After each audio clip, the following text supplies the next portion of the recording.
So this sort of starts the research for the letter writing part of my performance.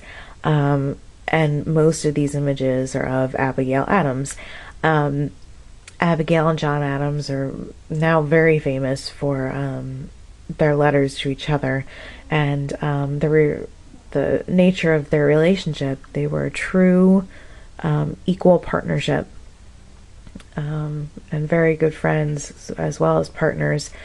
And for the first, 10 years of their relationship, they spent a lot of time apart, and so that correspondence was very important to the nature of their relationship. Abigail chose to stay and care for her family and her home during the Revolution.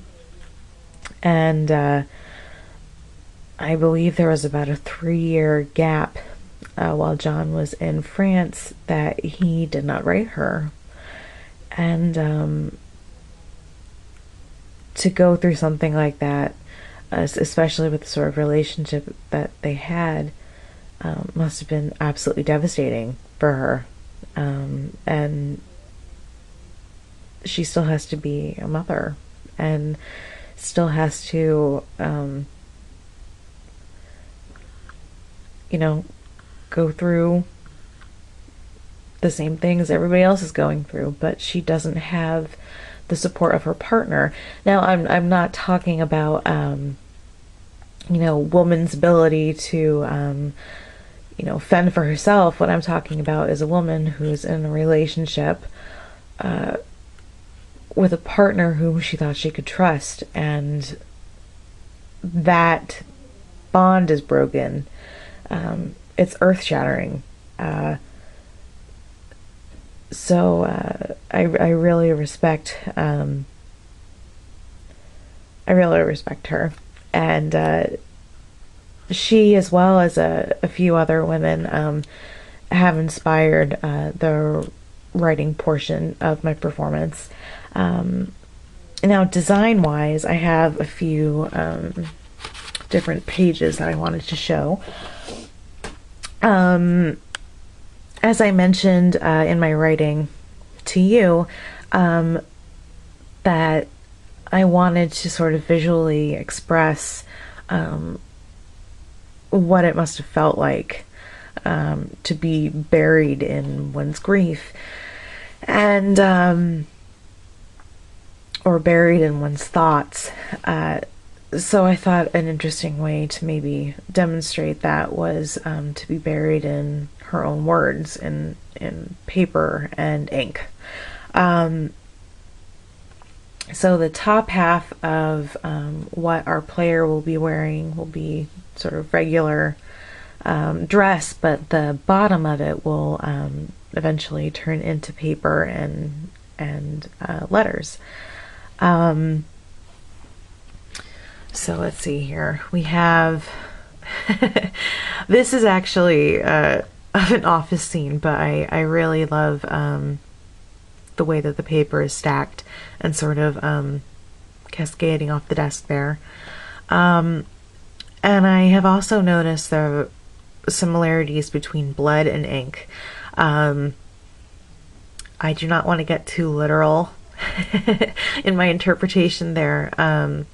So, I don't want to like drench my set in blood, because that's not what I'm going for, but to subtly hint at the similarities between blood and ink, I think could be kind of interesting. And I'm also very interested on ink on fingers. I like the texture of things not being perfect. Mud or things being kind of caked in dirt and stuff. I really like that. So that's another aesthetic I'm going for. This is of a modern art piece that I believe is in Chicago.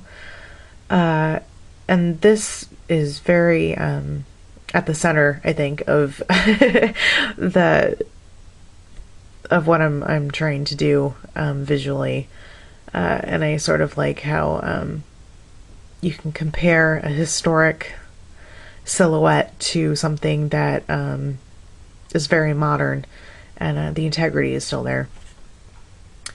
This dress is in a store window, and I actually used store windows in a lot of my research here, just because I think they're